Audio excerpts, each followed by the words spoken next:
Hi everyone, कैसे हैं आप लोग। आई होप आप लोग अच्छे होंगे और आप लोग की एग्ज़ाम की प्रिपरेशन बहुत अच्छे से चल रही होगी।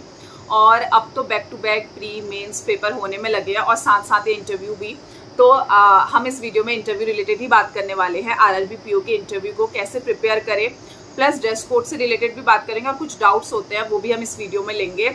अगर किसी को सिर्फ और सिर्फ ड्रेस कोड रिलेटेड जानना है तो मैं वीडियो के एंड में लास्ट के 2-3 मिनट्स पे उस पर बात करूंगी, आप डायरेक्ट वहां भी देख सकते हैं। उसके अलावा मैंने ऑलरेडी वीडियो बनाया भी है ड्रेस कोड पर, और वैसे इंटरव्यू रिलेटेड भी डिटेल में वीडियो बनाया, अपना एक्सपीरियंस भी शेयर किया है, तो आप वो वीडियो भी जाके चेक कर सकते हैं अगर किसी को बहुत डिटेल में करना है। इसमें हम कॉमन डाउट्स लेंगे और कॉमन लोगों को क्वेश्चन होता है कि कहाँ से पढ़े, बस इसमें हम इस रिलेटेड बात करने वाले हैं। तो सबसे पहले लोगों के मन में रहता है कि जो इंटरव्यू होता है वो क्या कहते हैं, हमें इंग्लिश में ही देना है, या वो जो क्वेश्चंस पूछते हैं क्या पूरा इंटरव्यू इंग्लिश में रहता है। अगर उन्होंने इंग्लिश में क्वेश्चन पूछे तो क्या कंपलसरी है कि हम इंग्लिश में जवाब दें? तो ऐसा कुछ भी नहीं है। सबसे पहले इंटरव्यू जरूरी नहीं है इंग्लिश में ही रहे, हो सकता है वो आपसे हिंदी में भी बात कर दें, और हो सकता है जो भी आपकी रीजनल लैंग्वेज है उस पर बात करेंगे, क्योंकि आरआरबी का है इंटरव्यू।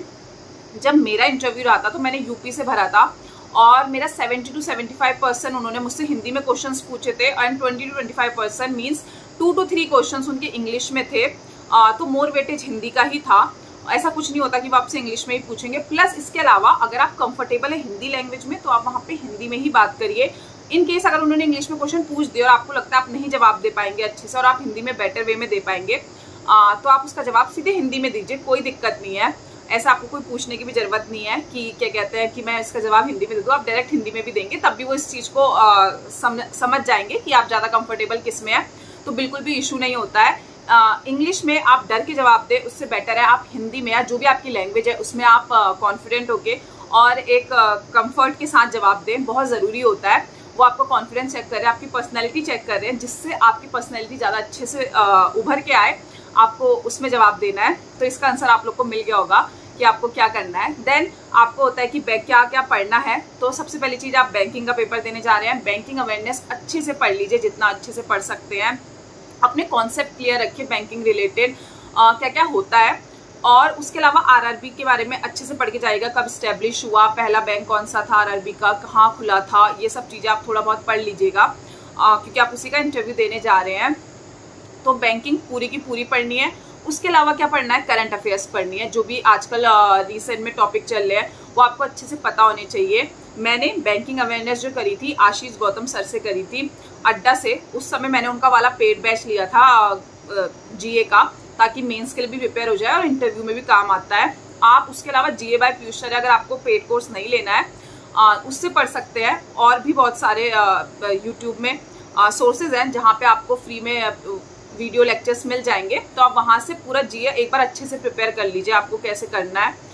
और उसके अलावा जो आपको करना है कि स्टडी आईक्यू में आप जाएंगे, वहाँ पे वो करंट टॉपिक्स को लेके थोड़ा डिटेल में बताते हैं, आपको समझ में आ जाती हैं चीज़ें, तो आप वो पढ़िए। मैं भी जब जाती थी तो मैं हमेशा उसमें कुछ ना कुछ टॉपिक्स देख के जाती थी। तो रिसेंट 1 मंथ का आप इंटरव्यू देने से पहले एक बार छोटी छोटी वीडियोज़ होती हैं वो देख के चले जाइए, ताकि आपको पता रहे, क्योंकि जब हम पढ़ते हैं हम कुछ देख के जाते हैं ना, एक कॉन्फिडेंस रहता है कि हाँ हम पढ़ के गए हैं। तो ये चीज़ आप कर लीजिए।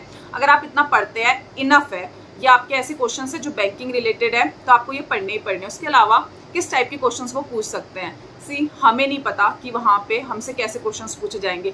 हो सकता है आपका इंटरव्यू पूरे बैंकिंग क्वेश्चन रिलेटेड हो सकता है आपका इंटरव्यू आपने जो ग्रेजुएशन में करा है उससे रिलेटेड हो सकता है वो आपसे बहुत नॉर्मल पूछे, आपके घर के बारे में, आपकी फैमिली के बारे में, या आपके बारे में, आपकी हॉबीज़ के बारे में, वो कुछ भी पूछ सकते हैं। सपोज आपने अपना इंट्रोडक्शन दिया, उससे उन्होंने कुछ पकड़ लिया, वो उससे पूछ सकते हैं। तो हमें ये पैनल टू पैनल डिपेंड करता है, और आपकी लक पे भी डिपेंड करता है कि कैसा वहाँ पे हो सकता है। बट आपको हर चीज़ के लिए प्रिपेयर रहना है। अगर हम प्रिपेयर रहेंगे तो वहाँ पे हम कॉन्फिडेंटली आंसर दे पाएंगे। हम किसी को ब्लेम नहीं कर सकते कि इससे तो बैंकिंग पूछी, मेरे से तो सिंपल घर के बारे में पूछ लिया, या मेरे से तो सिर्फ हॉबीज़ पूछी तो उसका इंटरव्यू ईजी था। इट्स ऑल अबाउट कि एक तो अलग अलग पैनल होते हैं, प्लस वो ऑलरेडी सुबह से इंटरव्यू ले रहे हैं, हो सकता है आपके बारे में ना पूछे। तो टोटली ये है कि हमें प्रिपेयर रहना है। सिचुएशन है, किसी चीज़ को ब्लेम नहीं करना है, तो अपनी तरफ से अच्छे से प्रिपेयर होके जाइए। अपना इंट्रोडक्शन, कुछ टॉपिक्स ऐसे हैं जो आपको पूरे अच्छे से प्रिपेयर करना है। अपना इंट्रोडक्शन अच्छे से प्रिपेयर कर लीजिए। उसके अलावा आपने बैंकिंग एज अ करियर क्यों चूज़ करा, आपके आने से बैंक सेक्टर को, मतलब जो भी आप जाएंगे बैंक को, आपको लगता है कि आप क्या वहाँ पे गेन दे सकते हैं, आपको किस तरह से वर्क करना चाहिए, आपसे बैंक के रिलेटेड आपके व्यू पूछ सकते हैं। कुछ टाइम पहले बैंक वो ऐसे क्वेश्चंस भी पूछ रहे थे, अगर आप फाइनेंस मिनिस्टर होते तो आप क्या करते, क्या चेंजेस लाते, अगर आप बैंक मैनेजर होते तो आप किस तरह के चेंज लाते। तो ऐसे क्वेश्चंस भी पूछे जा सकते हैं। तो ये कुछ क्वेश्चन है जहाँ पे आप अपने आप को ऑलरेडी मेंटली थोड़ा सा प्रिपेयर रखिए कि आप कैसे जवाब देंगे। अगर आप थोड़ा बहुत भी प्रिपेयर होंगे तो वहाँ पे आपको एकदम से ऐसा डर नहीं लगेगा और एकदम से आप अनकंफर्टेबल नहीं फील होंगे। तो इन सब चीज़ों का आपको एक बार प्रिपेयर करना है। एक कॉपी बना लीजिए और साथ में कुछ क्वेश्चंस लिख लीजिए जो आपको लगते हैं। आप यूट्यूब में सर्च करेंगे recent questions asked in interview, तो आपको मिल जाएगा। और उनको ऐसा नहीं है आपको एग्जैक्टली वही क्वेश्चंस होने, क्योंकि वो कुछ भी पूछ सकते हैं, बट हाँ कुछ क्वेश्चंस कॉमन होते हैं, हो सकता है वो पूछे जा सके या फिर उन्हीं को घुमा के पूछा जा सकता है। तो आप बैंकिंग पढ़ रहे हैं, उसके अलावा आप ये क्वेश्चंस प्रिपेयर कर ले रहे हैं, और उसके साथ आप जब भी प्रिपेयर कर रहे हैं थोड़ा बहुत कैमरे में देख के या मिरर में देख के खुद को प्रिपेयर करें। तो एक आपको वो रहता है कि आपने मतलब एक डर जो होता है ना अंदर से वो हट जाता है। अगर आप इतना करते हैं I think it's enough. It's all about personality, आप वहाँ पे कैसे प्रेजेंट करते हैं अपने आप को। थोड़ा सा लगता है डर, मैं बिल्कुल समझती हूँ जब आप इंटरव्यू देने जाते हैं, स्पेशली अभी तक किसी ने नहीं दिया है, इवन आप दे भी चुके हैं 1-2 बार, तब भी वो डर रहता है। यू नेवर नो पैनल कैसे होने वाला है, यू नेवर नो आपको वहाँ क्वेश्चन आएंगे नहीं आएंगे। इतनी प्रिपरेशन होती है, प्री मेंस निकाला है, तो वो डर रहता है, जॉब का प्रेशर सब कुछ रहता है। बट 10 to 15 मिनट्स की बात है अंदर जाके, तो वहाँ पे अपने आप को काम रखने की कोशिश करिए। इसलिए जितनी यहाँ पे प्रैक्टिस करेंगे उतना वहाँ पे डर कम लगेगा।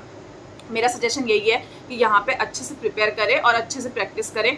बाकी जो होना है वो होके रहेगा। अपने बस द ओनली थिंग जो हमारे हाथ में है वो है प्रिपेयर करना, प्रैक्टिस करना, वो हम अच्छे से करेंगे। बाकी जो वहाँ पे होगा वहाँ के लिए छोड़ देते हैं। इसके अलावा आप बात कर लेते हैं ड्रेस कोड रिलेटेड कि हमको ड्रेस कोड क्या रखना है। बॉयज़ के लिए बात कर लेते हैं simple formal shirt, pants and shoes, जो भी आप सिंपल से रख सकते हैं। उसके अलावा आप ब्लेजर भी ले जा सकते हैं। लुक डिसेंट रखिएगा, कलर भी डिसेंट रखिएगा, और ऐसा कोई पर्टिकुलर ये नहीं है कि आपको ऐसे ही बन के जाना है, बट हाँ जितना डिसेंट बन के जाए उतना अच्छा है। और सेम मैं गर्ल्स के लिए बोलूँगी, आप शर्ट पहन सकती है, पैंट्स पहन सकती हैं, कोट ब्लेजर वगैरह वो भी ओके है। अदरवाइज आप कुर्ती पहन सकती हैं, साथ में लेगिंग्स और दुपट्टा ले सकती हैं, और नीचे जूती या सैंडल, जो भी आपको कंफर्टेबल है। इन केस आप उसके लिए कंफर्टेबल नहीं है दुपट्टा के लिए, तो आप कुर्ती और स्ट्रेट पैंट या लेगिंग्स वो भी पहन सकती हैं। और बहुत लोगों को डाउट होता है कि जूती ही पहनना ज़रूरी है या कुछ सैंडल्स भी पहन सकते हैं, तो आप जूती या सैंडल्स में से जो भी आपको कंफर्टेबल है वो पहनिए। जो भी आप पहन रहे हैं सबसे पहले आपको कंफर्टेबल होना है, लुक डिसेंट होना चाहिए, बस ये चीज़ ध्यान में रखिए। सिंपल वॉच रख सकते हैं, नॉर्मल सिंपल स्मार्ट वॉच के बदले सिंपल वॉच ज़्यादा बेटर है। लड़कियों में बालों का रहता है तो आप टाई कर सकते हैं, पोनी बना सकते हैं या फिर प्लेट्स भी बना सकते हैं। उसके अलावा आप अगर आपको खुले रखने हैं तो हल्का सा क्लेचर लगा लीजिएगा, वो भी चलेगा। और बॉयज़ भी अपना लुक डिसेंट रखेगा। बाकी दोनों बॉयज़ और गर्ल्स के लिए मैं बोल रही हूँ, जिसमें भी आप कंफर्टेबल हों वो लुक आप अपना कैरी करिएगा वहाँ पे। ऐसा कुछ मत पहनिएगा जिसमें आप अनकंफर्टेबल फील कर रहे हो, यहाँ पे आपको कंफर्ट ना फील हो। तो सिर्फ हमें ज़रूरी है कि जो भी हमने ड्रेस पहनी है उसमें हम कंफर्ट फील करें, हमारी बॉडी को अच्छा लगे, हमें अच्छा लगे, क्योंकि वहाँ जाके आपकी पर्सनैलिटी उभर के आएगी। तो जो भी आप पहन रहे हो उससे आपकी पर्सनैलिटी दिखनी चाहिए, और बस लुक थोड़ा डिसेंट रखना है, क्योंकि हम एक इंटरव्यू में देने जा रहे हैं, तो बस इसलिए ये चीज़ आपको ध्यान रखनी है। उसके अलावा ऐसा कोई रूल नहीं है कि आपको इसी तरह से करना है। आई होप आपको ये वीडियो यूजफुल लगी हो, और जिनको जो थोड़े बहुत डाउट्स हैं वो उनके क्लियर हुए हो। उसके अलावा अगर आपके और भी कोई डाउट्स हैं आप मुझसे कमेंट सेक्शन में पूछ लीजिएगा। अगर मुझे उसका कोई आइडिया होगा, कुछ भी होगा, तो मैं कोशिश करूँगी मैं आपको पूरा उसको बता दूं। हाँ, उसके अलावा एक और चीज़, आप जब भी इंटरव्यू में देने जाएं सबसे पहले टाइम पे पहुंच जाएं, थोड़ा टाइम से पहले ही पहुंच जाएं, 10-15 मिनट या आधा घंटा वहाँ पे वेन्यू पे, तो बेटर है। उसके अलावा अपने सारे डॉक्यूमेंट्स पहले ही, जो वो लिस्ट आती है चेकलिस्ट, एक एक करके एक दिन पहले, 1 से 2 दिन पहले अगर आप ट्रैवल कर रहे हैं तो सारी अपनी चेकलिस्ट तैयार रखिए। एक्स्ट्रा आधार पैन कार्ड की कॉपीज़ रखिए, अपने ओरिजिनल रखिए, कोई भी आप कॉपीज़ रख रहे हैं कोशिश करिए एक्स्ट्रा रख लीजिए। अपनी एप्लीकेशन फॉर्म रखिए, मतलब अपने डॉक्यूमेंट्स इन केस फोटोज़ वगैरह, पेन वगैरह सब कुछ पहले से रखिए। जब हमारा ऑलरेडी हम वेल प्रिपेयर्ड होके जाते हैं ना, तो एक कॉन्फिडेंट बना रहता है, एक वो जल्दी से वो हबड़ा तबड़ी टाइप नहीं होती वहाँ पे, वो दौड़ना, वो डर नहीं रहता है। तो रिलैक्स होके जाइए, अपनी चीज़ें पहले से वेल प्रिपेयर रखिए, लास्ट मोमेंट के लिए कुछ मत छोड़िए, और अपनी प्रिपरेशन भी अच्छे से रखिए। बाकी मिलते हैं नेक्स्ट वीडियो में, टिल देन बाय बाय।